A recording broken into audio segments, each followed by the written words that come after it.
Good evening. Welcome to the May 8th meeting of the Moscow Planning and Zoning Commission. And we'll begin with approval of the minutes from April 10th. Are there any additions, corrections, deletions to the minutes? I'd make a motion we approve. Thanks, Dennis. Is there a second? Second. Thank you, Rob. All in favor? Aye. Opposed? Okay, motion carries.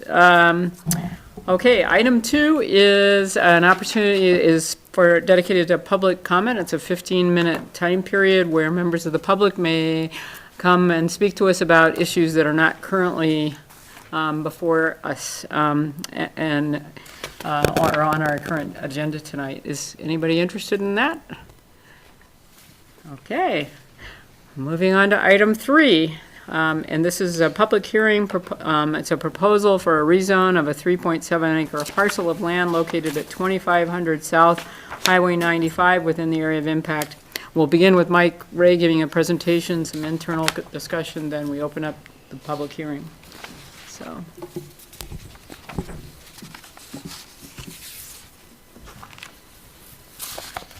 Evening, Madam Chair, Commissioners.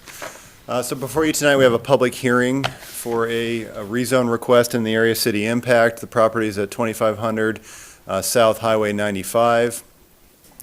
And the applicant's proposing to rezone a 3.7 acre parcel located at 2500 South Highway 95. It's currently zoned ag forest, and they're proposing to rezone it to the motor business zoning designation. So per the area city impact agreement, City of Moscow Planning and Zoning Commission conducts one public hearing and forwards a recommendation up to the Latah County Board of County Commissioners.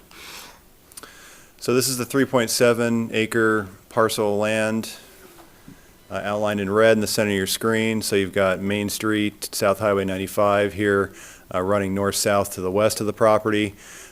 South Fork of the Palouse River, you can see here to the northeast. Fountains Industrial Park, just over the city limits boundary here to the south, as well as Prime Land to the west, Bonkers, Children's Play Area here to the northwest, and then various other single-family residential development along the west side of Highway 95 to the northwest. Also surrounded by primarily agricultural lands. So this is just a closer view of the property. There is an existing house here, an existing barn, and an outbuilding here to the south of the property.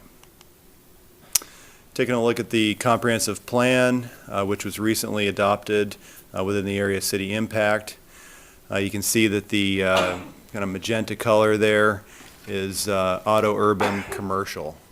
So you've got the large highway swath that's currently that designation. You've got some urban residential here to the northwest, as well as I think that's industrial designation here to the east. So looking at the auto urban commercial, it's intended to provide for commercial services and developments that are motor vehicle oriented, and those require large amounts of land.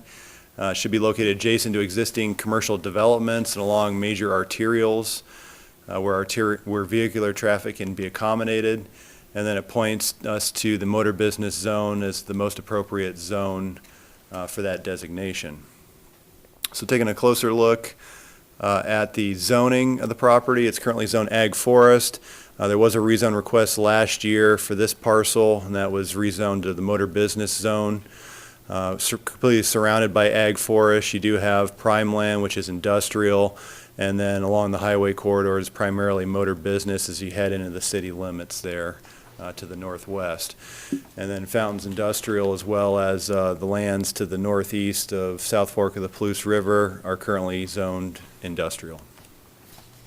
So that would be the proposal to rezone this property to motor business. And looking at the motor business zone within our zoning code, directs us to provide for the location and grouping of compatible uses having similar operation as they involve enterprises which depend primarily on transient motor vehicle based trade. And looking at concentrating those uses, city intends to increase public convenience when utilizing such services and within a regulation to allow such activities to render the maximum service. So There are just really a wide variety of commercial uses that are allowed in the motor business zone. So retail enterprises, offices, eating, drinking establishments, printing and publishing houses, religious institutions, residential uses, hotels, motels, off-street parking facilities, kennels, storage facilities are just a sample of the allowed uses within that zone. So the city's annexation policy is historically where development occurs adjacent or close proximity to the city boundary. And both the city and Latah County have concurred that the property should be annexed in order to allow the logical growth of the city and provisions of utility services by the city. We do have an annexation policy. There's really 2 points to that. Property located adjacent to the city shall be annexed when either of the following occurs. The first, the property is completely surrounded by the city, or the property is served by city services and has a structure located on it or associated with it. So looking at the proposed rezone, it does not appear to meet those 2 criteria for the annexation. The city limits boundary is directly across the street to the west, but it's not completely surrounded by the city as the policy. And then the primary issue in this area is really just lack of sewer services to the property. There is a main that extends down Highway 95, but the nearest location for sanitary sewer service is north of the bridge in Fountains Industrial Park. We have a lift station there. We also take a look at the small size of the property and limited utility demand and looking at a decision whether or not to recommend annexation. And so at this time, we're not recommending annexation of this property. And so these are just looking at the city limits boundary. That's in the purple line here. And then you can see the utility services. So blue represents the water mains. These are hydrants. So the closest connection is up here at the lift station, just north of Fountains Industrial Park here, as well as the bridge. So that's really the issue in this area is just our lack of ability to serve this corridor south of the South Fork of the Palouse River. So staff recommends the Moscow Planning and Zoning Commission conduct a public hearing and put forth a recommendation to Latah County of approval of the proposed rezone from the Ag Forest Zone to the Motor Business Zone with no conditions, and then direct staff to prepare a RCS document for review at an upcoming meeting. I'd certainly be able to answer any questions that you might have. Anybody on the commission have any questions for Mike? Yes, Joe. The black line that runs through the red area, I assume, is a property boundary? Yeah, and we get these property boundaries from Latah County cartographer, and I don't know exactly what's going on with the property boundaries. It shows that these are property lines here, but those don't appear to be accurate with the record of survey that's attached to your packet. So I had transposed the red property boundaries that are accurate on that, but had no way of taking off the Latah County lines, so that's why those still remain on there. But the red lines are accurate. Any other questions? All right, thank you, Mike. Well, we'll begin by opening the public hearing, and is there anyone here who would like to speak in favor of this proposal? Yes, please come up and state your name and address, please, for the record.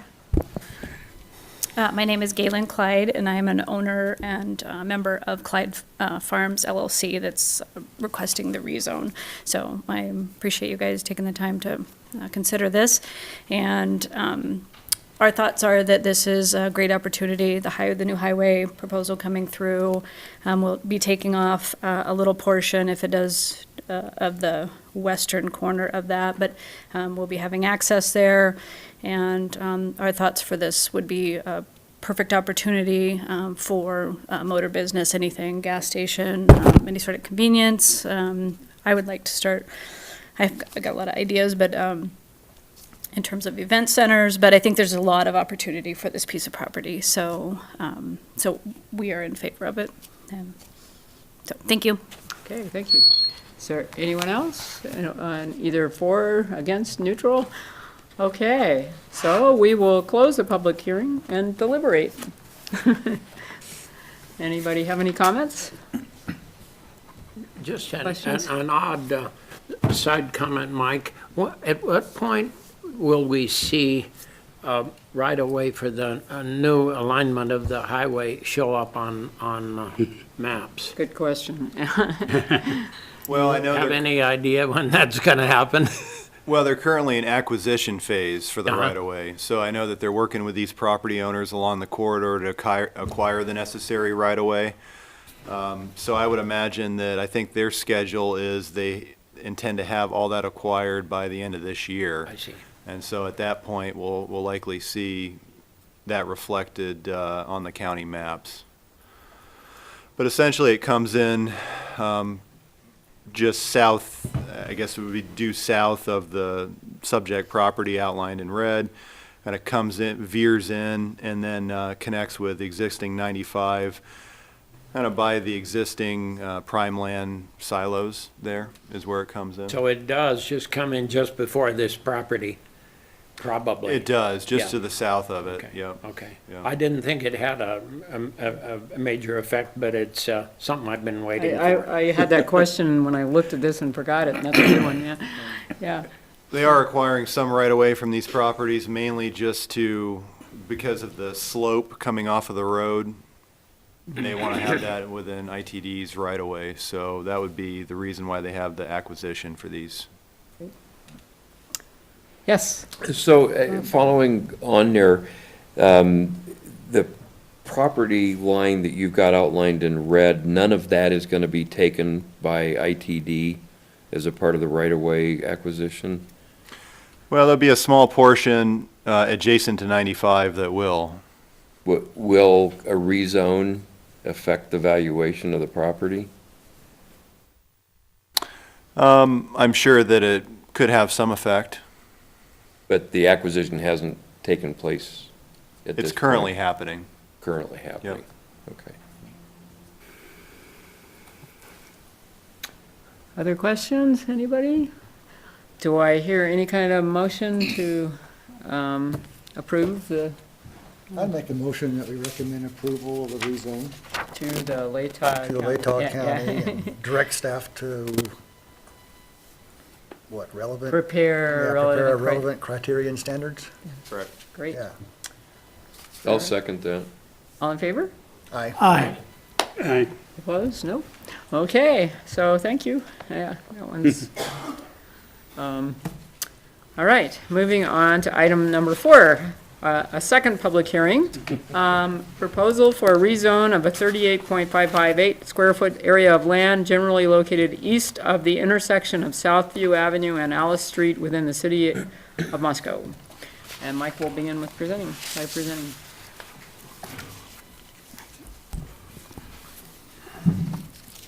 Thank you again. So, yeah, this is a public hearing for another rezone request. This property is located just east of the new intersection of Southview and Alice Street, which was put in with the Indian Hills 9th subdivision, which was recently constructed. So it's a little over about 38,558 square foot area of land, just located east of that intersection. Like I mentioned recently, part of Indian Hills 9th subdivision that put in that infrastructure to access this property. And then the applicant's requesting a rezone from the current designation of farm ranch to the low-density residential single-family zone, which is the R1 zone. So this is the property outlined in red. You can see Alice Street and Indian Hills Drive here. Alice Street comes down. Is another case of not updating the county's cartography yet. So this is the former parkland property that got exchanged, and now it's the Harvest Park over here to the north of Southview. This is the Palouse Prairie Charter School property here, which the school is almost done with construction. And then I think to get a better idea of the roadway alignment, so this was the Indian Hills 9th plat that went through here and extended Southview. So you can see the Southview road alignment. There is a cul-de-sac here that comes down. But then you have Alice Street that connects with Southview into a T intersection right now. There is an access driveway that heads down. The street doesn't continue to the south. It's just an access drive to access this property here, but also carries storm and sanitary sewer easements and lines through that area. So this is the property again, outlined in red. Looking at the comp plan designation, it's auto urban residential. So all the properties immediately surrounding this property are also auto urban residential. You do have some high density residential development here with the Campus Crest Grove multifamily development over here to the west. There's a small piece here at the intersection of Palouse River Drive and Nursery that's designated as high density residential. And then south of Palouse River Drive, you have auto urban commercial designation is what that is. So looking at what the comp plan says about auto urban residential, it's primarily single family detached homes. And then the range is from 7,000 to 11 square feet in size. Are more isolated from surrounding uses, may require residents to rely more on automobile transportation. So looking at areas generally anticipated to be developed for low to moderate density residential uses, it points us to 3 to 6 acre net density is what we typically see, and then also could include a mix of detached single-family, twin home, and townhome residential dwellings as part of a larger development within this designation. And then it points us to the R1, R2, and R3 zones as being an appropriate mixture of zones within this designation. So looking at the current zone designation, it's farm ranch. So you have R2. There are 3 lots over here in the distance that are zoned R3 that are currently being constructed with townhouses. So this was the Palouse Prairie Charter School property that remained farm ranch. This was rezoned as part of Indian Hills 9th. This is R2, which is just really single-family residential, a little bit higher density than the R1 zone. And then all these properties along Indian Hills Drive are all zoned R1. And so the proposal would be to zone this property R1 as well. This would set this property up for a future lot division in order to divide this property into 3 lots and extend Southview Avenue is the intention here.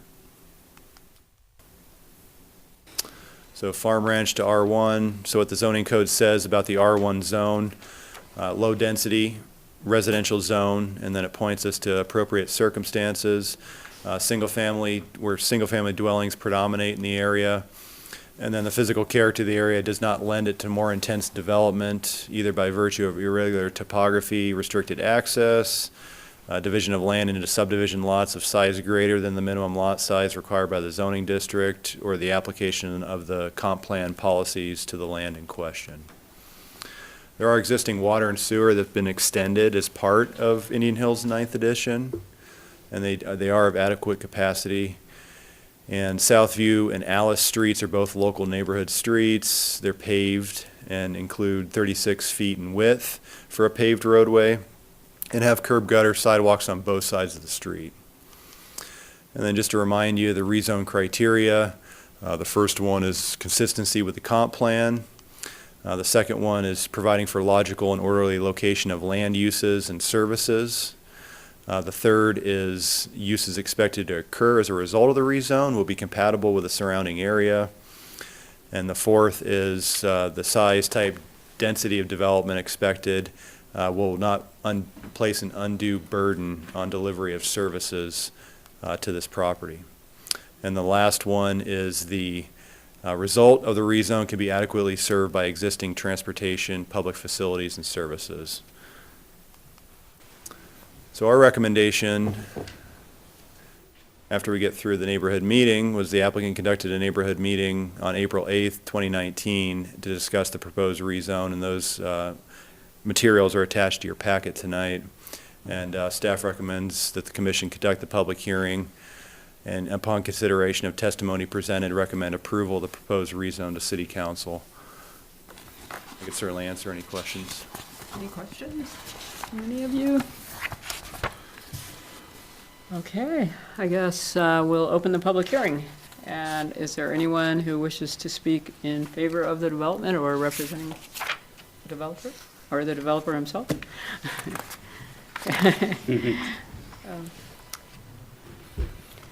And please state your name and address for the record. I can remember. Even though you've been here a few times, we still need to get the, It's okay, I understand. Let's see, Garrett Thompson, 1024 Pinecrest Road. Yeah. Of course, we support this.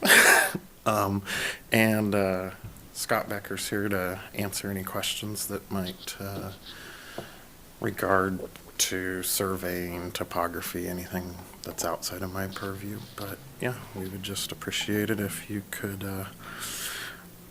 bless this and we could continue on our merry little way. any questions for Garrett? Gary, you sure do try and make an old man use his hearing aids. You're gonna have to have some elocution training, otherwise everything's good. So what I When I read, like people, I'm soft. When I don't like people, I'll rip your head off. So so if I recall, looking at the packet, Southview would just continue across the property and connect into whatever develops after that. Okay. I think, I didn't see an image of it, I don't, did we not? yeah. Yeah, Southview. So, ooh, do I get to play with this little thing? Okay, Southview right here kind of follows that line. And then it makes a T intersection right now with Alice. And then we would continue Southview on. And if you look at these back lots, Southview would then kind of take a little bit of a dive down because we'll have lots on this side. And this side. Thank you. Anybody else have any questions? Do we have any questions for Scott? No? All right. Well, thank you.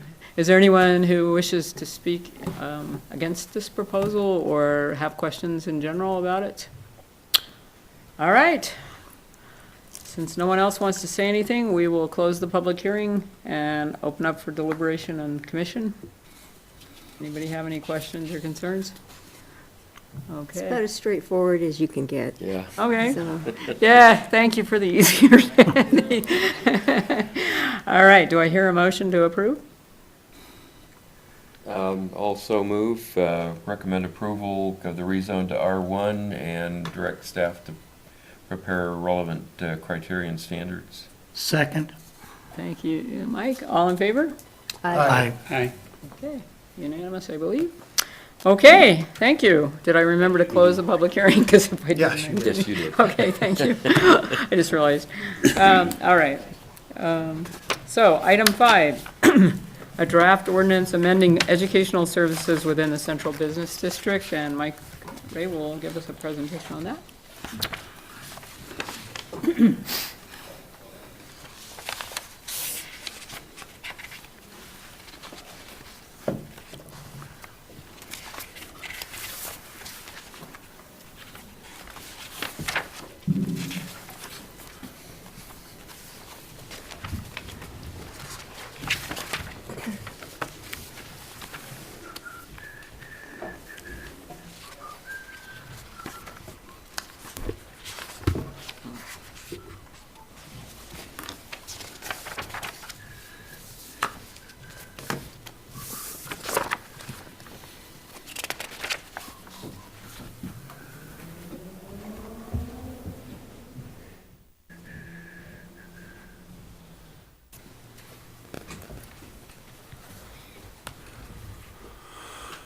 So this is just a follow-up from last time. So if you recall, last time we reviewed the downtown educational institution survey that happened last fall.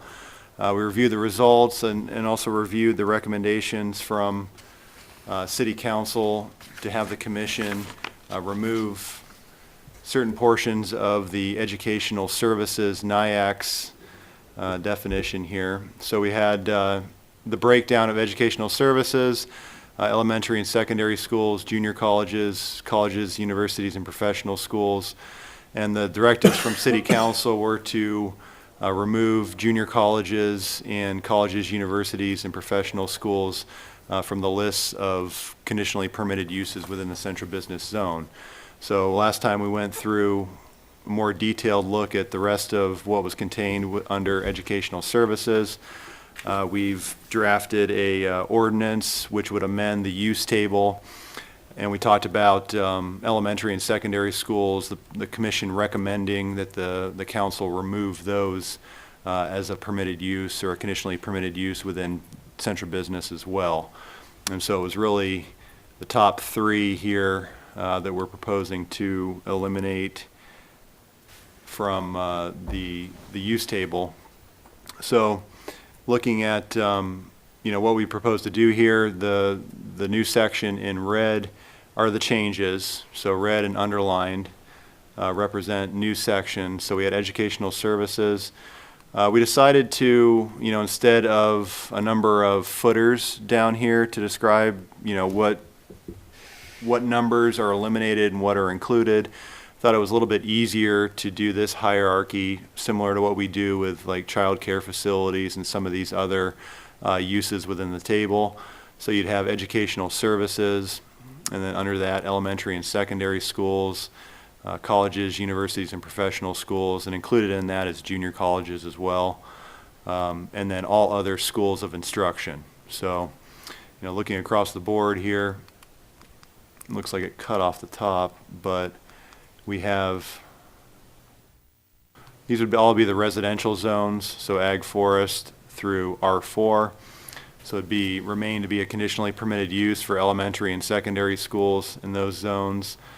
We would have residential office and neighborhood business as conditionally permitted, and then you would have RTO, research technology and office, so that's Alturas Business Park, where they would not be allowed, as well as central business where they would not be allowed.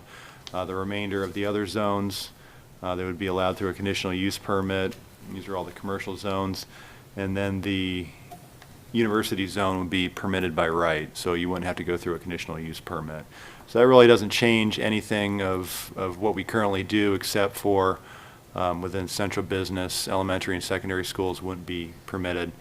And then going down to colleges, universities, and professional schools, they were previously allowed in R4, multifamily, and then we're looking at residential office and neighborhood business where they would be allowed through a conditional use permit. RTO, central business, would not be permitted now. And then same configuration as elementary and secondary schools with the rest of the commercial zones and permitted in university.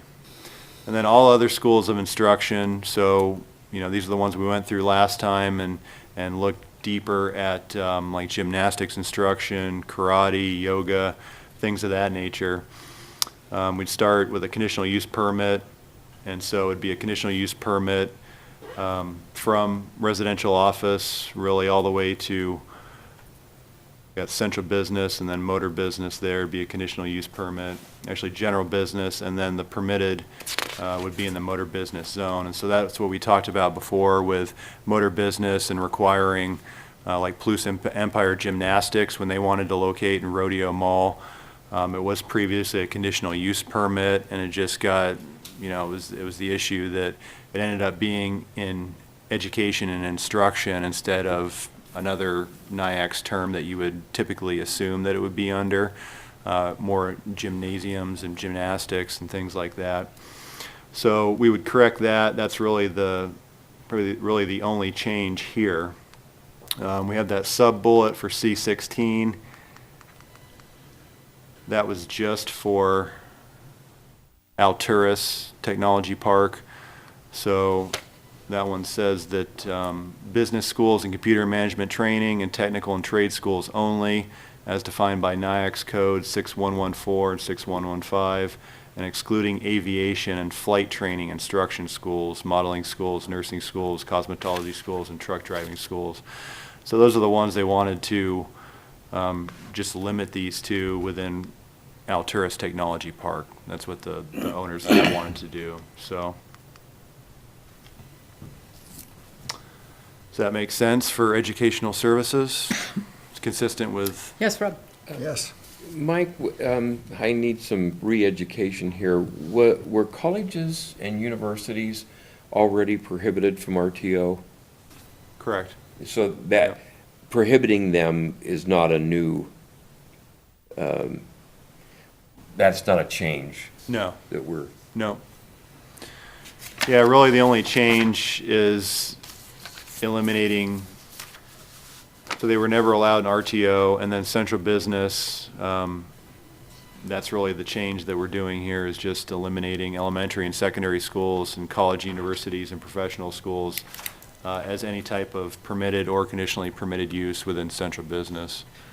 I know that we're focused on central business district with this, but and I don't mean to overly complicate it, but I'm having a disconnect between why we would exclude a university connection to an RTO, because the whole idea of Alturas, for example, in its genesis was university-related technology transfer. So and maybe we need to come back and revisit that later, but I just, it caught me by surprise that we did not allow university in the RTO zone.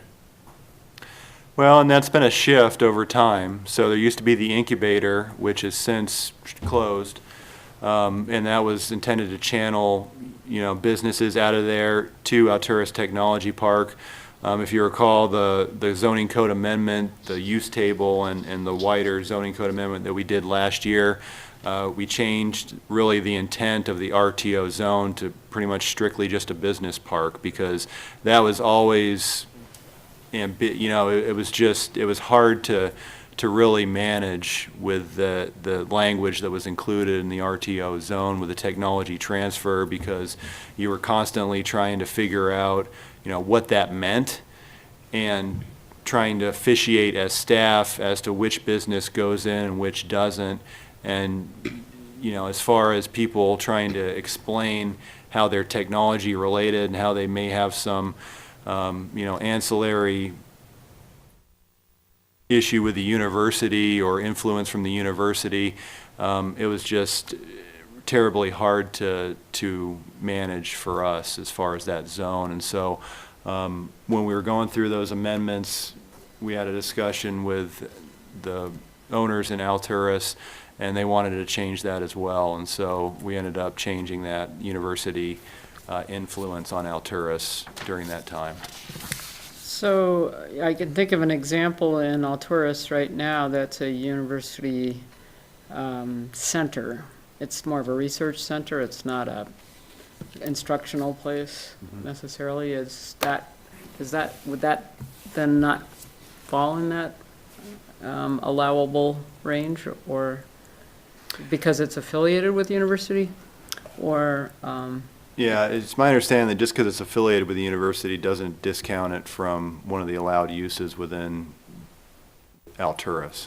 Okay. Okay, I'm sorry, this takes me back 20 years ago, because what we were trying to accomplish with Alturas is to make it a research park for the university, which they ended up relocating up in Post Falls, or locating up in Post Falls. So there was a very specific attempt to connect Alturas to the university. So in the intervening years, I wasn't involved with it, so I wasn't completely up to speed with what you're talking about with and as long as the ancillary uses are permitted, I'm good with that. And we could always come back and revisit that separately from this as well, so. So it just seems to me that we're saying no college, no elementary school, whatever, in Alturas Research Park. We're not saying it can't have research connections to a university. Or even be a university Or owned, yeah. I mean, it's staffed by university personnel, for right. example, or the example I'm thinking of. That's why I was asking the question. Aren't we talking about tax exempt issues? Isn't that the elephant in the room? It really doesn't have anything related to tax exempt status, Doesn't? no, Not at Alturas.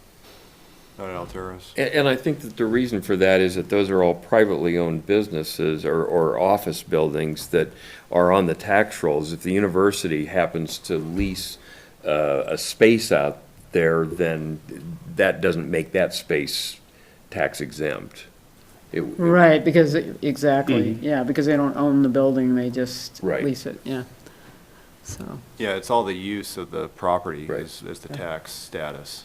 But, I mean, Alturas is closed, right, so it's not a district anymore. Right. So we don't have any issue with tax exempt, businesses, things like that. Yeah, I didn't mean to muddy the water, sorry. that's It okay. just kinda- What about, any other questions on the educational services designations? Brandy, do you have anything to throw in from city council on this? Well, actually, the only thing I would say, just to add on with the ancillary use, I had this question quite a long time ago about the Pritchard, just to give you sort of a similarity, because that is, University of Idaho. However, its use is a gallery, and galleries are a permitted use in the central business district. So thinking about, I think that comparison could be made in Alturas. It's the use, not necessarily the affiliation. So I don't know if that's helpful. Well, so do you want us, I forget what you wanted us to do at this point, just. No, we're just going through them right now. Oh, So, yeah, okay, I'm unless you sorry. have any more questions on Yeah. educational services, we can go on. I think I Mike? mentioned last time, over the last year, we had a number of uses that just, as we were dealing with them with other businesses and projects, just keeping notes on ones that struck us as, changes that we needed to make. And so another one we were looking at was healthcare services, ambulatory. So this was previously, this is like doctor's offices that don't provide overnight care. So it's maybe your neighborhood clinic, office, neighborhood chiropractor, those types of uses. So they were previously under the definition of a professional office, included dentist, doctor's office, and it also included a lot of the other professional offices that you would have, accountants, architects, engineers, those types of uses. And so they were all bundled in one. And so when we did the NIACs and it broke it out to a lot more detailed of uses, that's one that got broken out. It was, those ambulatory healthcare services were no longer encompassed under professional offices. And so as a result of that, it ended up being eliminated as a permitted use in the R4 zone. So this is multifamily residential. And it's similar to what we have with other professional offices. This footnote here represents that they're restricted to 2,000 square feet in size. So we do allow these office-type uses, and understanding that they're typically located in residential structures that fit in with a residential neighborhood, and the use is primarily during the day, where less likelihood of nuisance are to occur, and they provide services to that adjacent neighborhood. And so we don't really have an issue with those. It was just a result of the distinction now between professional offices and the ambulatory healthcare services that really took those out of being a permitted use but restricted to 2,000 square feet in size in the R4 zone. So we wanted to talk about it, but really didn't see any reason not to add those back in. There have been, a number of those, I think, in town. I think the most recent one that was established prior to the use table was one on Jefferson Street. I think it's a family care doctor, Dr. Emily, I think is what it's called. But it's in a residential structure on Jefferson Street in that area with parking in the back. And so we would propose similar to what we had before, just adding it back in as a permitted use, but still retaining the 2,000 square foot limitation on the square footage of the floor area that's allowed to be operated.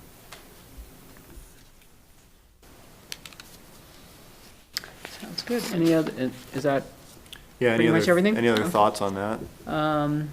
No? I think Okay. it seems Okay. like there's quite a few in town scattered around in various residential style or slightly bigger sometimes structures in residential neighborhoods. Yeah, Dentists and, yeah, it'd be similar. I mean, veterinarians. Yeah, like Jim Seeby across the law offices, Right. there's a number of structures that are similar to that. that fit in with neighborhoods and allow people in the neighborhood to be able to, use those services, so. The other pattern that happens, in a lot of communities is older residential neighborhoods that border downtown, when people don't want to live quite right in downtown, those tend to turn over to be rental properties or owned by law offices and then converted into, for that use. And it's nice to see the structures preserved, Yeah, so. yeah. That's, And they could either go, they can usually go either way. So the parking that's required usually isn't enough to warrant a whole parking lot at the rear. It's usually just a few spaces. And so, the infrastructure that would turn a residential property just to strictly commercial in the future usually doesn't get installed. And it usually allows those properties to, as the market shifts, to change back and forth as, the need warrants, I guess. okay. Then we had one other one, or a few other ones, self-storage facilities. So these are really just, the self-storage facilities you see throughout town. I think the most recent one was on Rodeo Drive, Rodeo and Jefferson, just south of the Rodeo Strip Mall there. It was I think before we did the use table amendment, it was just a permitted use in motor business. And with the use table amendment, it became a conditionally permitted use. We got some feedback from the Board of Adjustment when we did process one or two of those conditional uses for self-storage facilities, just questioning why those were conditional uses. And so I think that we would propose to shift back to just being a permitted use within motor business instead of a conditionally permitted use for self-storage facilities. I think our thinking at the time was that in motor business, the board would be able to review whether or not a self-storage facility was taking prime retail space along one of the highway corridors, which we really haven't seen as being the case. Usually the self-storage facilities are located on areas that aren't commercial frontage and located back from the highway. And I don't think that really has become an issue where they're taking that retail frontage that would otherwise, be available. So I think that we're comfortable with changing it back to just a permitted use instead of a conditional use. Any thoughts on that one? The next one was some we don't see very often, but, is a use in town. So we have commercial and industrial machinery and equipment repair and maintenance. So that would be a number of the, kind of farm implement companies, St. John's, Pape Machinery. Usually you have a retail component to that, and then some businesses may have, or a lot of them have the repair component as well. It just depends on how large the retail component is compared to the repair.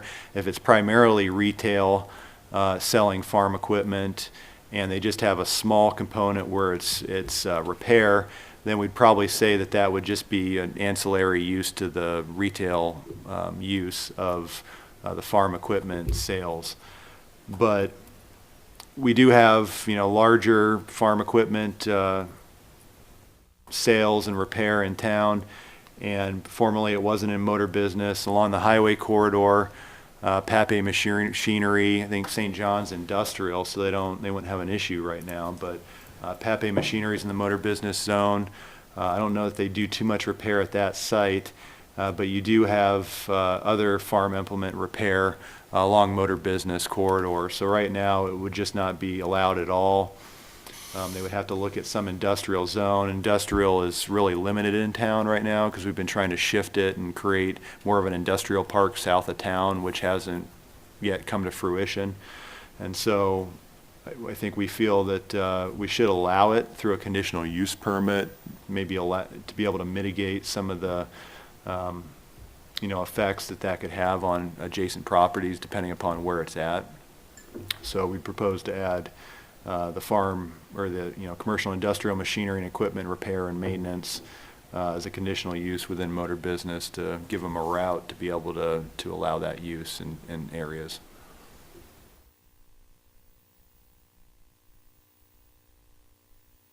strong thoughts on that. Questions? Okay. And one last one, we've been talking about over the last week, and this wasn't in the draft ordinance in your packet, but we wanted to talk about it, was off-street parking areas and parking lots and garages. And so when we went from what we had before with our code to the NIAX breakdown, we ended up just creating parking lots and garages when we formerly had, I think it was maybe parking lots or off-street parking areas, and that's all we had. So we don't have this right now. Off-street parking areas, would be new. All we have is parking lots and garages. What we were running into is the definition of a parking lot and garage. So if you look at that, that's what the NIAX definition is. It's establishments primarily engaged in providing parking space for motor vehicles, usually on an hourly, daily, monthly basis, and or valet parking services. And then we tie this back to our parking lot standards, which says that, you've got to bring it up to parking lot standards if it's over 4 parking spaces. So this is our own section here that we added just to clarify that. But really what this is talking about is pay-to-park parking lots like you see in larger cities. We do have, I think the owner of Gambino's has the pay-to-park parking lot because they were required at the time, and Central Business required it to be open to the public. I think New St. Andrews has a portion of a pay-to-park parking lot. But we really don't address just the ancillary parking lots that are, on maybe the same lot as the business, or lots that are within a certain distance. So our zoning code allows off-site parking lots within 500 feet of the property. And so those would be seen as parking lots that are accessory to that use. If it's further than that, then really you just have a parking lot. And it would be just a regular permitted use. And so right now, we have an issue with the definition. And so when we're thinking about the URA property, and I think the comment from the Urban Renewal Agency when they were looking at the recent RFP for the 6 and Jackson property was, a concern with parking in the area, and they were looking at a satellite parking lot further up on Almond Street. I think the developer owned on that property, which was greater than 500 feet.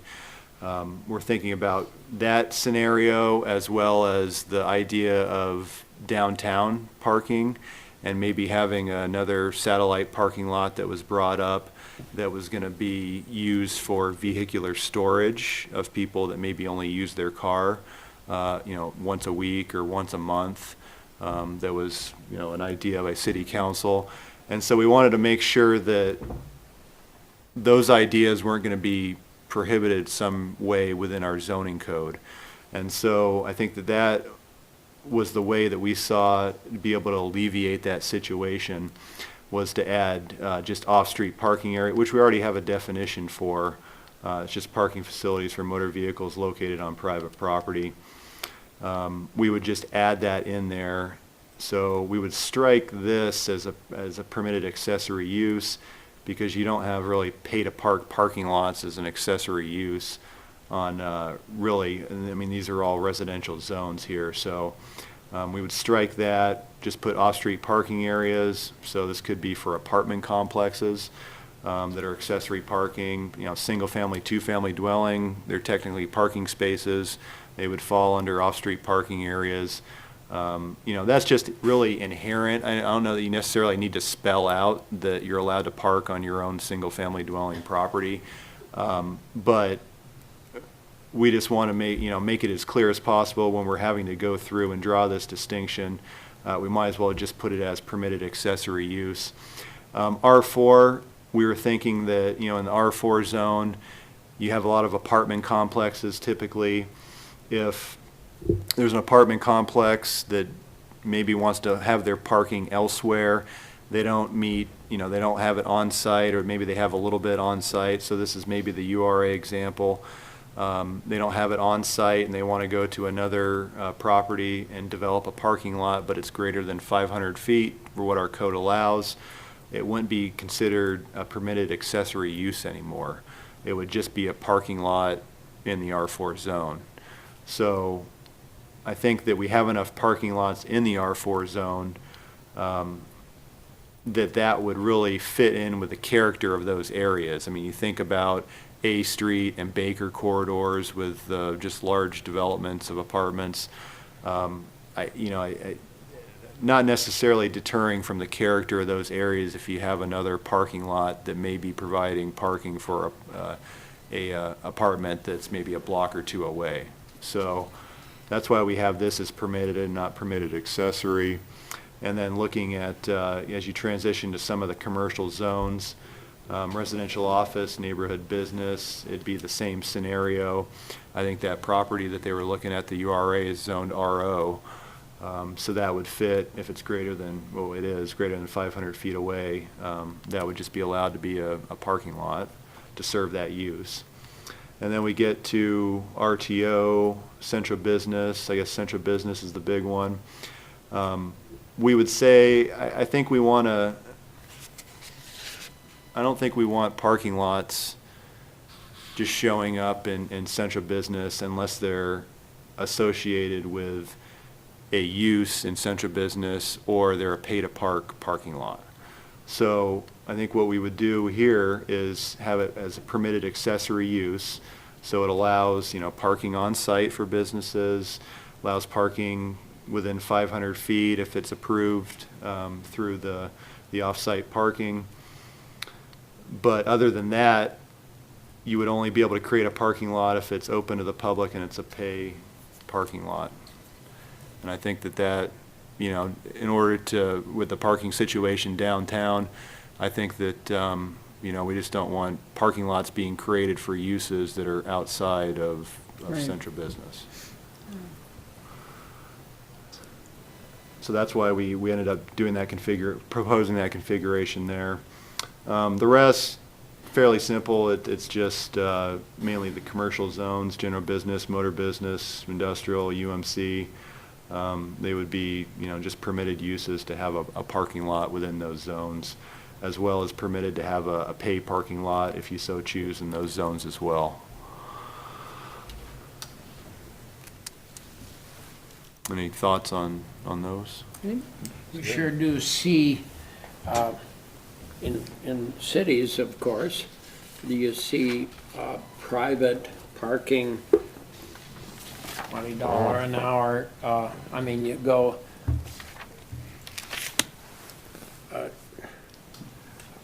I'm trying to, you're saying, even though it's paid, it's public. It would be called a public thing. The places where you go in and put your credit card in for someplace, that would be considered a public parking, huh? Yeah, I think per that definition, it's not, providing it for a certain user, it's providing it just, really for everybody, whether it be on a hourly, daily, monthly basis or valet services. Would city permitted lots, how would they fit into, they would be part of that even though they're not technically private? Would they be considered 108? Yeah, I think they'd still be the fall under the 108. Yeah, we're providing parking space for motor vehicles. It doesn't say that they necessarily, have to pay for it. It's just providing it, and whether it be open, it really is just providing it and being open to the public, not designated for one particular user is really the distinction here. Gotcha.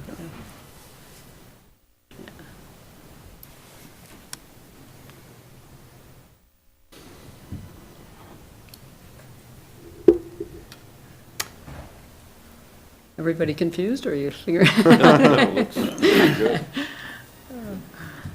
I ask a question about it? Yeah. Yeah, please do. In the R1 zone, then, technically, would that mean that in a development, if you had 3 lots in a row with houses on the 2 outer ones, and the separate one isn't built on yet, that the owner of that lot could make it a parking lot, and there would be no conditions placed on that? There wouldn't be an opportunity to, and it's probably unlikely, but So you have consider the impacts of, say, that there's single-family homes on a street and there's just one center lot that hasn't yet been developed, and they say, well, we're going to make that a satellite parking lot for other uses But on this doesn't- residential street. Isn't it Is that- tied to accessory? I mean, it has to be an accessory Okay. parking to Yeah, the so, main yeah, use? all the R1s. Okay, yeah. So these are struck here for the pay to park. These are all, accessory, so it'd have to be accessory Okay. to a use in that zone. It's like you couldn't build a shed on that empty Right. piece of property unless, or a ADU unit without it being connected to the main property, so. I think that's a good Yeah. comparison, yeah. So. Okay, well, looks good, I think, I mean, Okay. I don't know how the rest of you feel, but Yeah, one of the things that I think is interesting about the fact going to this coding system and this use table is that as we work through it, you find issues like this that we need to tweak a little bit, but being able to tweak it in this format is a whole lot right, more straightforward than Yeah. the way we used to have to go back. So this is great. Yeah. I commend you for the work that you're doing on this and Yeah. getting, as we have an opportunity to open this up for one discussion and it brings out other issues, we can get it all corrected. and it's all on one page. Yeah, no, no, this is really great. nice, yeah. Yeah, instead of going in each zone and having it duplicated and having to strike it in Yeah. each area, it does make the ease of use a lot better. No, this is great. So I have a question. So in the R4, would that mean that, for example, you could take a block of Asbury, raise the whole block and turn it into a parking lot, and that's that? Because I wouldn't like to see big chunks of R4 suddenly raised and turned into parking lots. Yeah, I mean, that would, it would mean that. Well, I'd have a concern about that. Okay.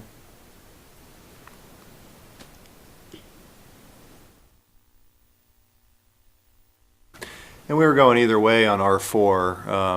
I think it makes sense in areas that are R4 that are predominantly apartment, multifamily development. But you do have other areas of R4 that swing into Fort Russell. And I mean, I think the likelihood that just because of the smaller parcel size that would ever, and the high property values, I don't think that would ever really necessarily happen, that it would pencil out to be able to take, a house that's 300,000 and raise it to create a parking lot out of it. So I don't think, the jeopardy of that isn't that, I don't think it's that great.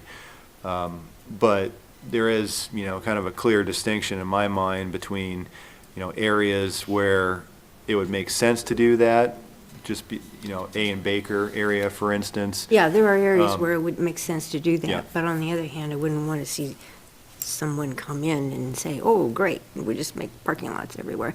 But Yeah, part of what you're saying is that it's more profitable to have the house or an apartment structure yeah. than a parking area.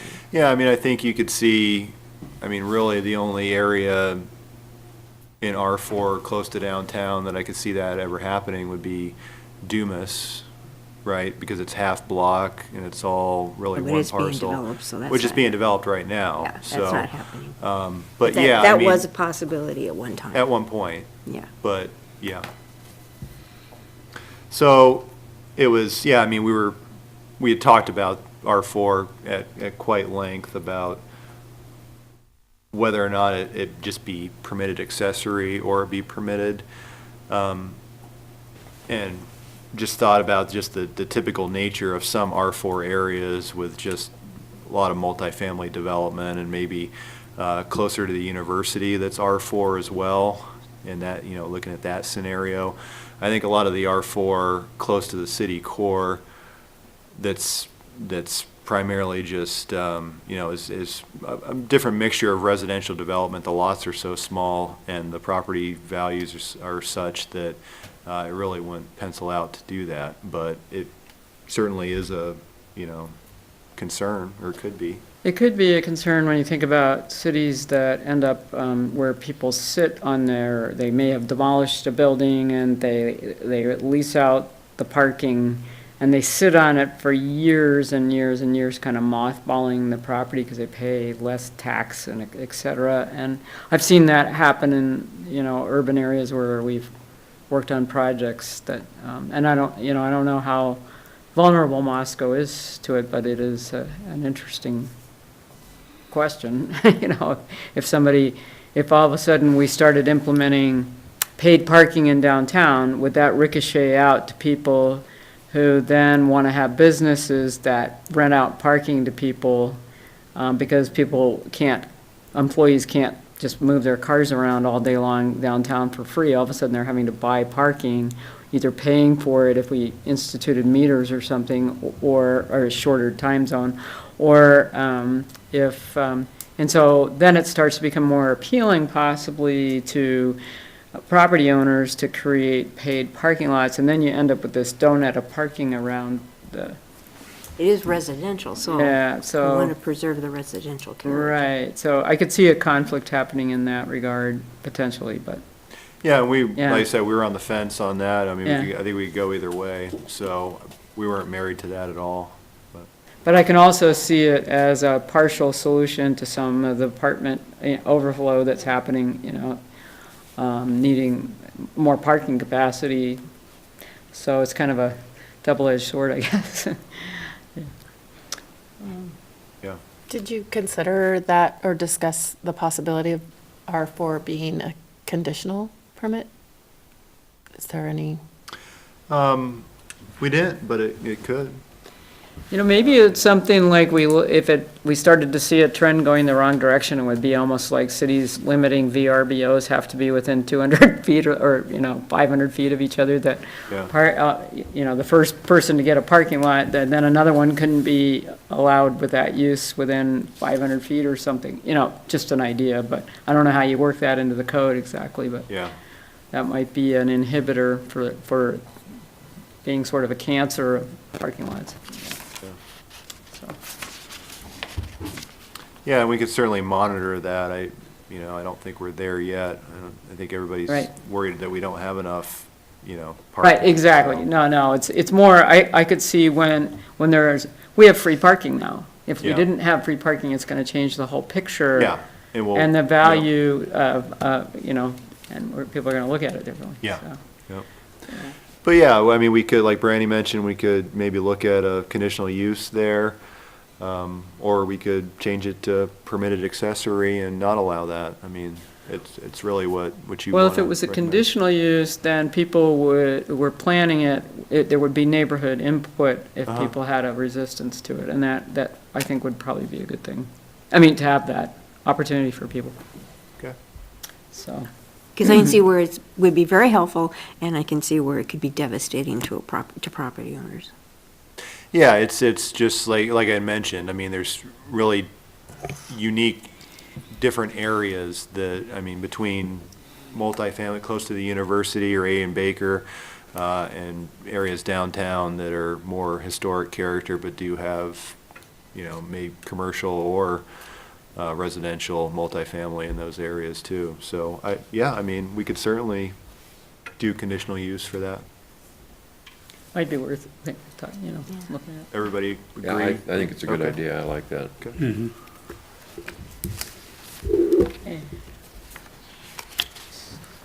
So is that the whole, Yeah, I think that's the end of it. We didn't really, I thought we were gonna change some of these footnotes, but I don't think we did. So that was, that was pretty much it. So I think that, if you're happy with this, I think we'll go ahead and see if we can queue it up for a public hearing and get it on to city council. sounds good. They seemed to be urgent about it when they handed it to us, so I think, if everybody's comfortable with that, yes. And I Rob? do have Yeah. a question, since we kind of started down the road with the narrow issue of the educational institutions, and now we've broadened it out to a number of other corrections. When we go to the public hearing, since the ordinance is going to be to accept the new table, correct? So I guess I'm a little concerned about how we present multifaceted issues at the public hearing, because it's going to be the educational institutes, the parking, all the other corrections that we made are going to have to be presented in a way that, not so much the presentation at the public hearing, but making sure that people that are interested in coming to a public hearing understand that there's more than just the one issue that is going to be affected by the adoption. So I'm not sure I know the answer, but when we do the public hearing, can we somehow make sure that people know that it's on a multiple changes that we're making? Yeah, I'll notice, a legislative amendment to amend the use table, and then I'll list out, we only have probably 6 or so. Right. So I'll list all those out. Okay. And so everybody's. So how does the notice go out when it's kind of broad to everybody? Where does it go? Well, it's a legislative amendment to the zoning code, So so it goes it'll in- be published in the paper. Okay, yeah. Sorry, I was Super. curious. Okay, Okay. great. All right, so are we ready to move on to item 6, which is subdivision code review? Yeah. Okay.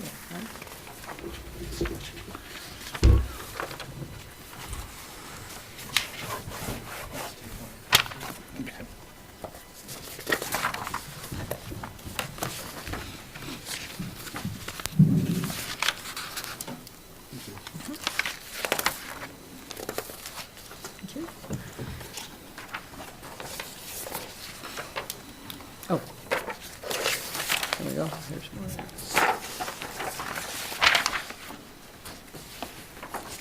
Thank you.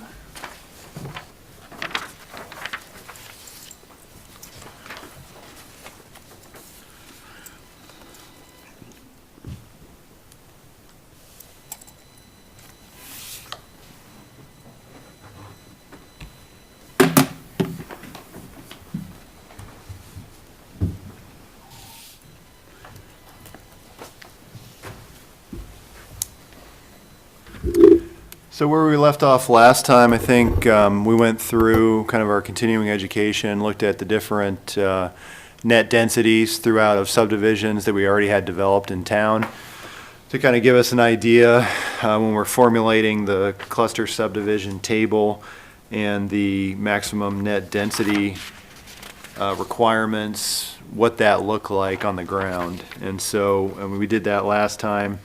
We're working on including, so this is more of a draft of the cluster subdivision option, which would be included within the new subdivision code.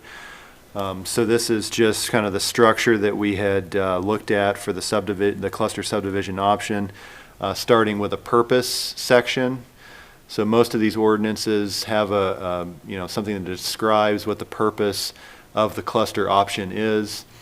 It would be intended to allow for a subdivision development option that allows subdivision development at a higher density while preserving sensitive areas such as floodplains, steep slopes, wetlands, critical habitat, and other natural areas. Application, so the use of this section is optional, and allows for alternative to conventional subdivision development. Applications for cluster subdivisions shall follow the same process as outlined in section 1-3 of this code. So once we can provide you with the whole subdivision code at the next meeting. Section 1-3 is just the other portion of the subdivision code that talks about just the subdivision process. And so it's just referencing our new document with the 1-3. The use of this section supersedes minimum lot area, lot width, setbacks, and maximum building height requirements found within, that's our bulk and dimensional table in Chapter 4 of the zoning code. So common open space, the amount of open space required as part of the cluster subdivision stated within the design standards table in section 4 below. in that section. Parks and Recreation Commission shall make a recommendation to City Council on suitability of an area of land proposed for open space dedication. So that's really the way it is in our subdivision code right now, is that the Parks and Recreation Commission, when a developer is proposing parkland dedication, they would present that to the Parks and Rec Commission, and they would make a recommendation, and the commission always gets that recommendation as well. So they have that, so you'll have that. And then when you're making a recommendation onto City Council, Council will have Parks and Rec as well as P&Z's recommendation on the open space. So we had inserted that in there. When determining the suitability of land proposed to be dedicated, the following standards shall be taken into consideration. In the case of unique circumstances that require deviation from these standards, the council shall have the authority to approve such deviations. So we really didn't want to, put ourselves in a corner as far as kind of unique development ideas with some of these requirements, but we did, I think the requirements are important, but we didn't want to really pigeonhole, city council into saying there's no way that, what you're proposing we can deviate a little bit on. So we had structured it that way. So the standards, land proposed for common open space should be, the first one's meet functional parkland dedication requirements. And so I think we're going to have a conversation, or we need to have a conversation with the Parks and Rec Department and probably the Parks and Rec Commission. I think that, we're essentially taking the parkland dedication requirement, which ranges probably 5 to 9%, and boosting that up quite a bit depending upon the zone, into the mid-teens here. And I think they're still going to want probably a portion of this area to be set aside for maybe some traditional parkland that could have, and it may be a play structure in that area, it may not, depending upon where it is. But I think we still need to have the conversation with them, so we're not being viewed as taking away their recreational parkland that they would need, in their Parks and Rec master plan. So we're going to go ahead and have a conversation with them about that to see where they stand on that issue. But I think that, so right now we'll leave that in there, but more of a placeholder to see, how it evolves with the conversation with Parks and Rec. The next one is be dedicated to the public and managed by the City of Moscow. So I don't think, I don't really like the idea of a homeowners association taking control, and the City of Moscow has the ability to manage these areas. And, you run into issues with homeowners organizations that may or may not maintain, certain areas. And so we don't want that to happen. And we want it to be open to the public. We don't want the case, for instance, like green size development, we've got a provision in our code now that allows private parkland so long as there's public pathways through that parkland.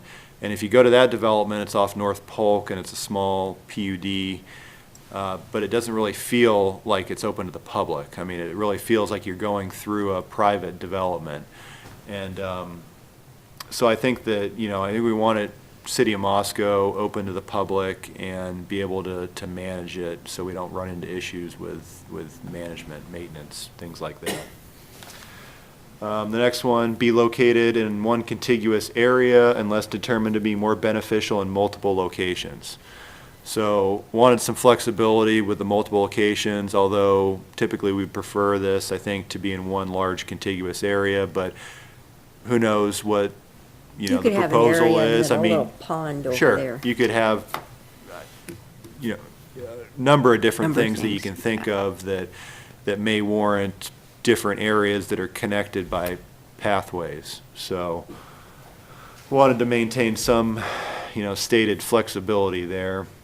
And then the last one, to preserve important natural areas such as agricultural land, floodplains, wetlands, steep slopes, wildlife habitat, riparian area, or other natural features.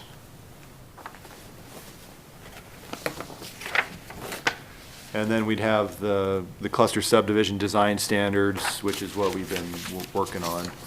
And that would think be, unless you can think of anything else, really be the heart of the cluster subdivision section. I have a question after visiting several of the developments we looked at in Google Earth, and then I went and looked at them in reality, like Tampo Commons, and I'm wondering why we're limited to single-family detached, because, I mean, okay, this is gonna be a little bit circuitous, but the finance industry really favors square footage, so people overbuild lots like crazy, and houses are just filling up lots. They really are, to the max.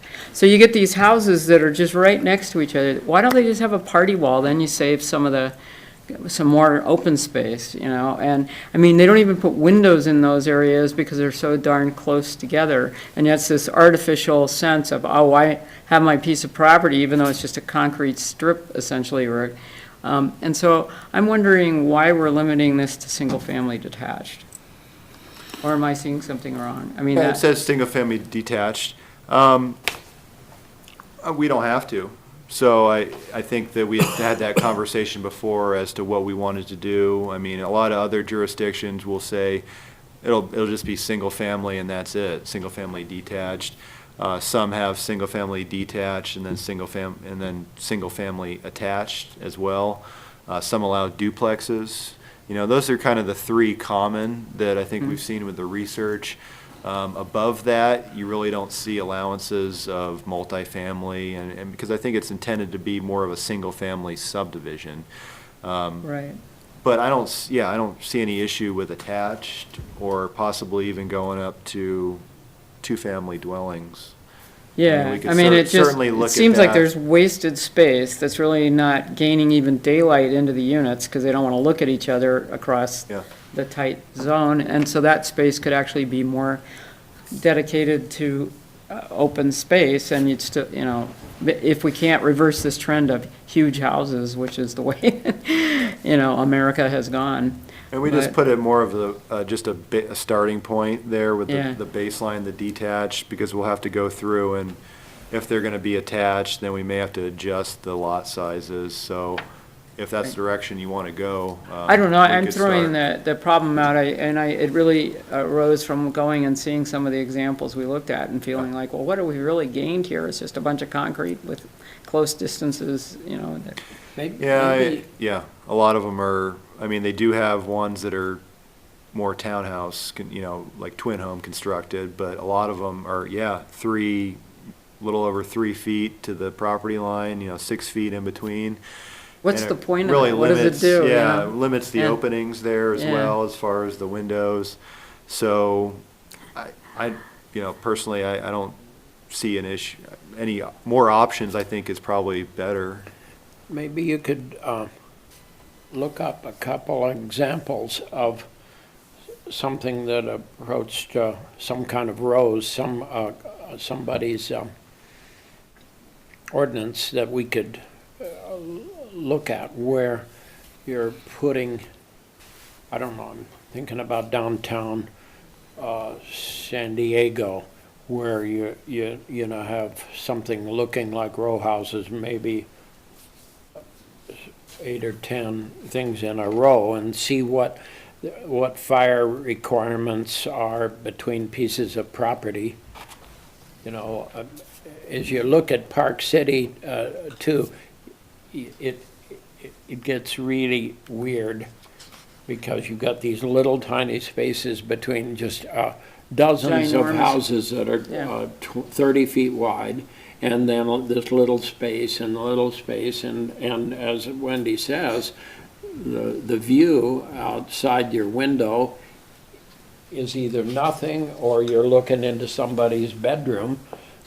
Neither one of those are particularly notable, and so it seems like maybe we could open the door for the potential of some Gotcha. rows of things that would actually be owned.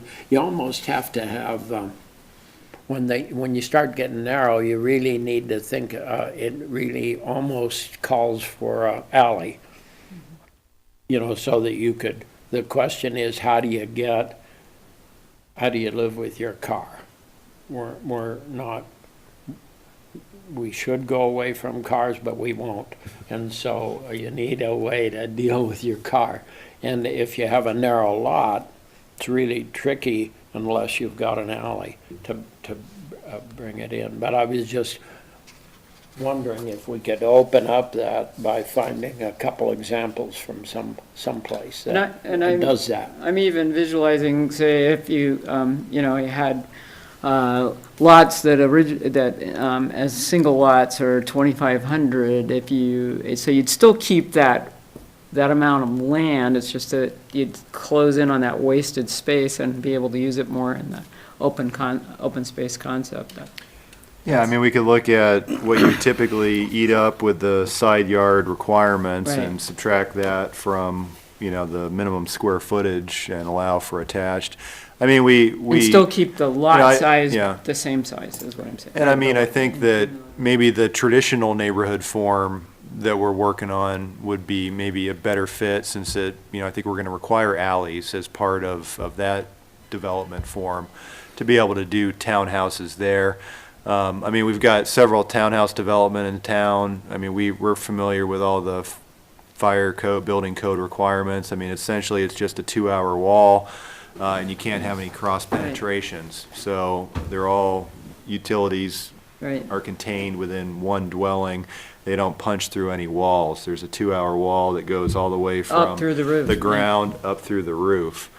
And and same with the twin home development. It's the same 2-hour wall that goes all the way from foundation up to the roof.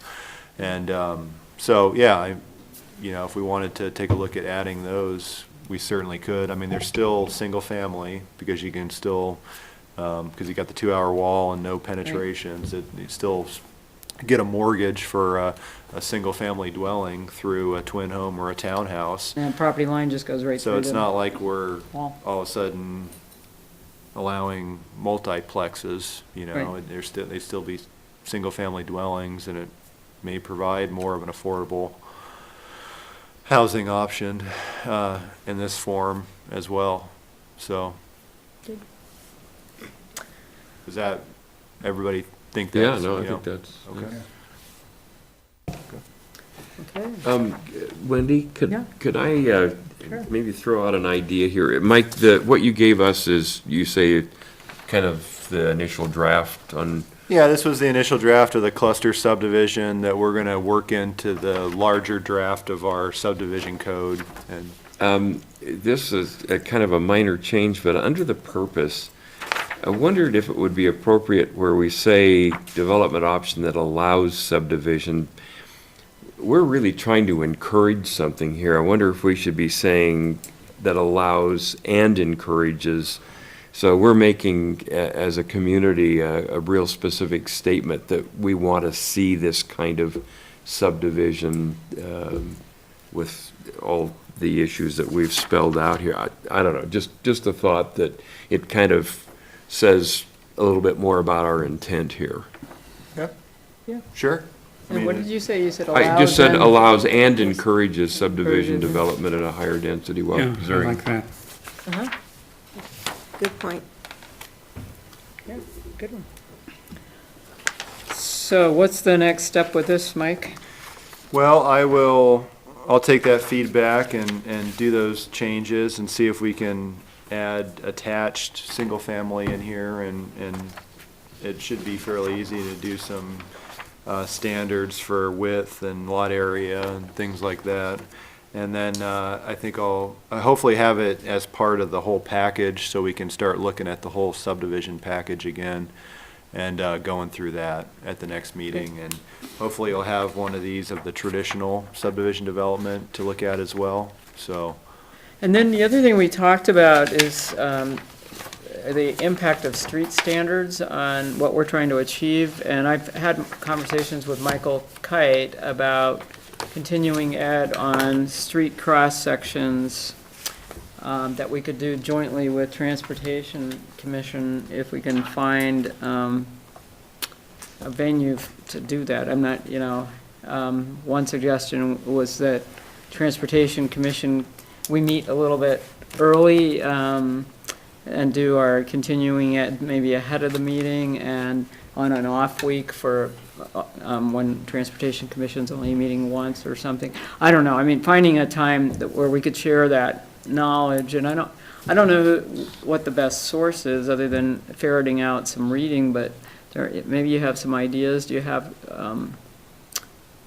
Yeah, I mean, I think that, well, Bill's going to give a presentation tomorrow at Transportation, more about land use and. right, and I asked Bill transportation. about whether, Michael invited all of us to come to that if we wanted to, and I asked Bill, and he said that it wasn't really appropriate for us, because we're already kind of have the knowledge base that he's gonna talk about. He's doing more of a basic. Yeah, I think he's gonna, kind Yeah. of talk about that relationship with them. Uh-huh. And then I think in the future, I think would likely evolve into, some type of joint meeting about what it is, we want to collaborate on and what, Right. we see as kind of the issues that we have between, the relationship between P and Z and transportation. Because it does seem like having some flexibility in how the street standards work in these alternative subdivisions is really fundamental to the type of quality environment we're trying to. Yeah, and get to. we did talk about that quite a bit, and, that transportation spent a couple years developing the street standards that we have now, and that was a couple years ago. And they do, I think that one possibility we saw was, we have a local street standard that allows a 28-foot wide street with parking on one side, but that's only allowed in certain circumstances where it's a shorter road that accesses a cul-de-sac, and there's a sub-bullet on there that talks about you can only use this in those limited circumstances. We're not able to use that within every subdivision. And so I think that was one of those that was identified as maybe removing that restriction on where we could use that or not. But I think it's worth a broader conversation about, how narrow we can get on some of those, but still meeting fire code requirements. And I mean, a lot of these, Victoria and I went to attended walkability training earlier this week, and we talked about some of those issues and talked about, a little bit how the fire code drives a lot of the widths of the streets. They do, yeah. Unfortunately, but, well, fortunately, Except when we you need to have be many we need neighborhoods- the help, right? But We have many neighborhoods that have existed in Moscow for 150 or whatever years, or 100, that the streets are not built to the standards we have. And people just figure it out, if you meet a car coming the other way, you just kind of pull over and, I mean, it's not rocket science, but we seem to have to plan for the 100-year party with our streets. Traffic And calming. Yeah, and so if we really want to have I just think that's one of our big problems embedded in our codes is that really sort of prevents multimodal sort of consideration. Yeah. I could try to dig up some, I'm not sure what the best, I don't know if there's a resistance to reading material. I could try to dig up some articles for continuing it in the meantime, but if you have any ideas, or anybody else, and if that's a topic that you all are interested in, I think it's, it marries well with this, so. So, this is a tangent, but if transportation is in here tomorrow from 4 to 6, the paper said that PEP was giving a discussion, open house to the public, not an open house, but a public input discussion on affordable housing here tomorrow at 5:30 that I was going to go to. So two things can't be in the same place at the same time. So did the paper get it wrong? Do I remember it wrong?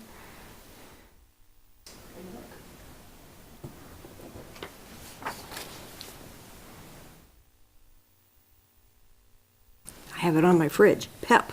I cut the article out. As far as the room schedule shows, transportation's in here from 3:30 till 6:30. Okay.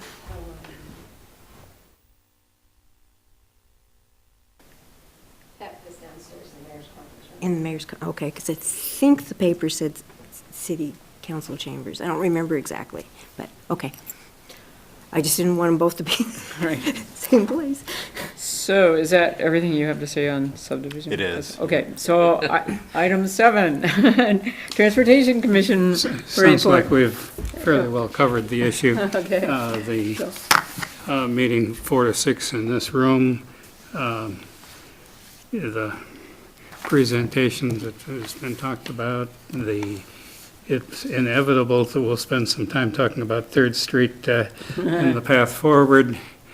And beyond that, I've spent too much time talking with doctors at Gritman to know too much more about the agenda. Oh, sorry about that.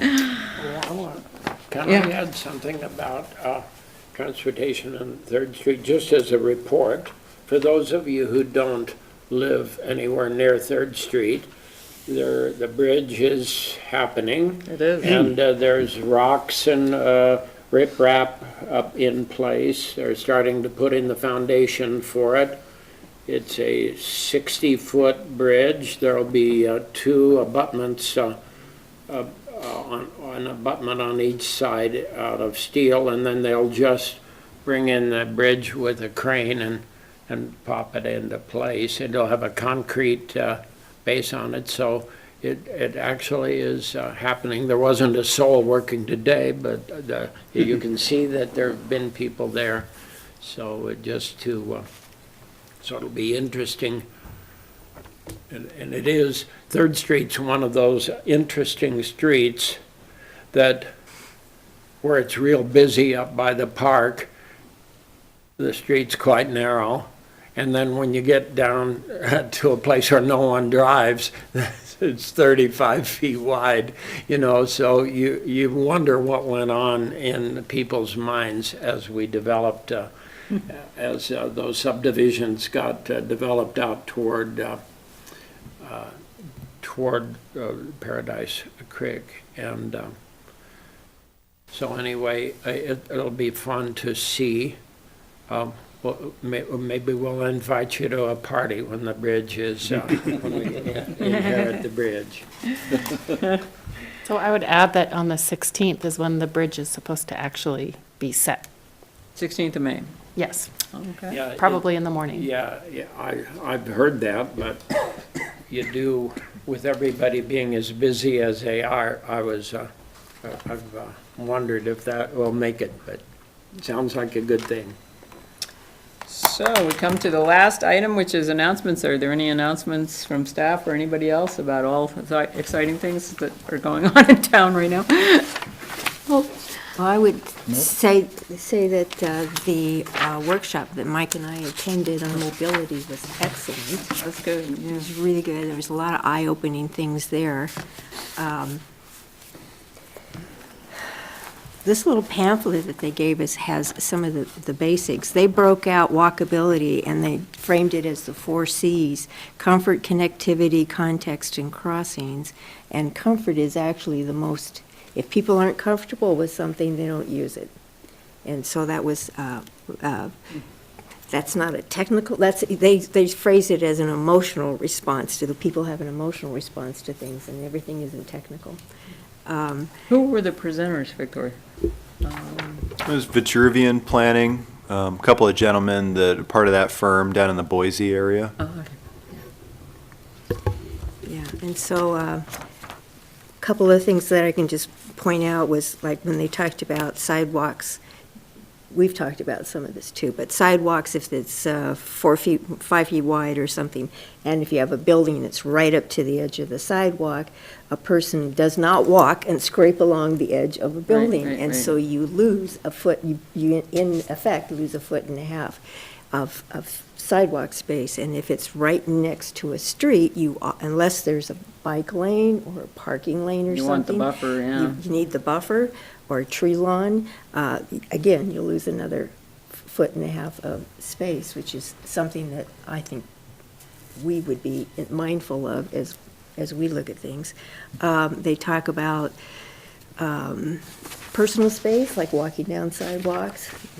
and they used the hula hoop for an example, put a hula hoop around you, and that's your personal space, and so narrow.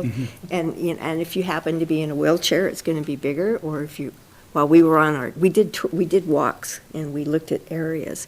And while the first walk we were on, here comes somebody with a double stroller, and there's another situation.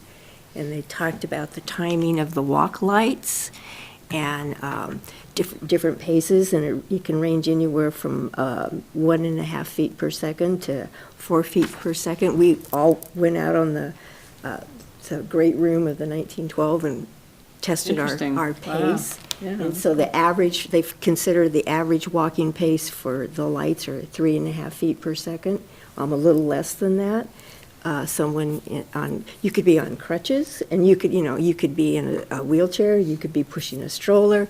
One gentleman mentioned, I take my child to the corner, and you teach them not to just run across the street. You look both ways, make sure it's clear. Seconds are being eaten up in the process, and it can be difficult to get across. And apparently, if the countdown timer begins, you're not allowed to jump out there even if there's 20 seconds left on it. Mm-hmm. It's illegal to do that apparently. You're kidding. So you're supposed to enter the crosswalk With the when walking it's the man. walk symbol. And so once you're in there, then you have the countdown. But if you don't enter the crosswalk, if you have until it starts counting down, then apparently it's illegal to enter at that point. Which I never knew. I never knew that. I mean, and a lot of times it's still going when you get to the other side, when you know. I know, I've been running across Yeah. it 5 seconds before, I right. think, so. Well, I know working with communities on their downtown designs, getting close, that's why traffic bulges, pedestrian bulges at intersections are so good, because they cut the crossing distance. distance, Yeah, so that when And- you and actually increase- bulge out. And increase in visibility, because Right. the pedestrian's further out into the road and protected and can be seen by the cars. It cuts that, yeah. Then you're right. apparently there's unmarked crosswalks and marked crosswalks. So at every intersection, if there's a ped drop on either side, even if it doesn't have a crosswalk, you're still legal to cross the road. If you want to get hit by a car. Yeah, every intersection is legal. Yeah. If you want to get hit.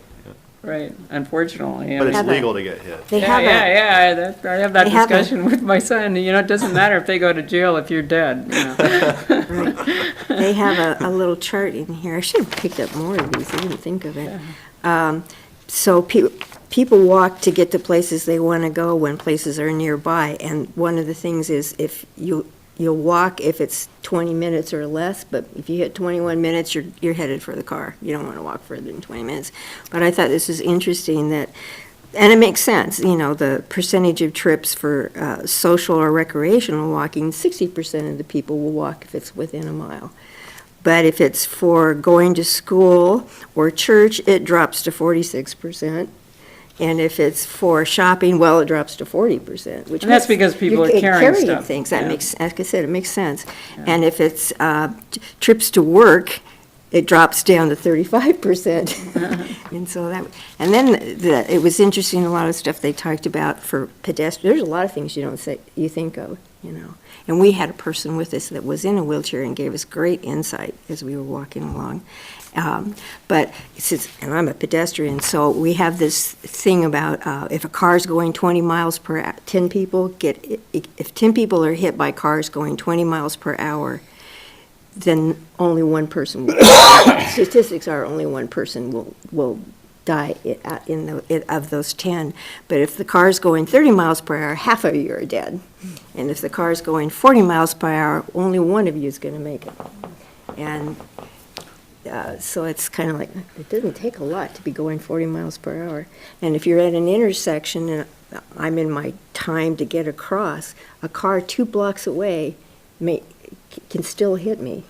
If he doesn't stop or he doesn't start slowing down or whatever. And it's because you think 2 blocks away, I got plenty of time. You may not. So there's just a lot of consciousness and a lot of awareness. And then we looked at various sites around town, which was really interesting. A lot of the suggestions had to do with flashing lights and those types of signaling to just make people more visible. Would it be possible to get a copy of that? I don't, it looked like it was, what, a double I think he page? was, I thought he was gonna send us PowerPoints, or maybe send you PowerPoints, or you could request them. Well, that would be a good Because continuing ed. that's probably a deal. PowerPoint right here. Yeah, Or, I mean, you know, if we get the PDF. PowerPoint, that'd be Okay, great. yeah. Yeah, that's interesting. That's, We had a good group of people there. There were a bunch from, several from transportation. oh, Be cool. happy to know. But yeah, we had a good group of people there. All right, I guess, meeting adjourned. Thank you. Thank you.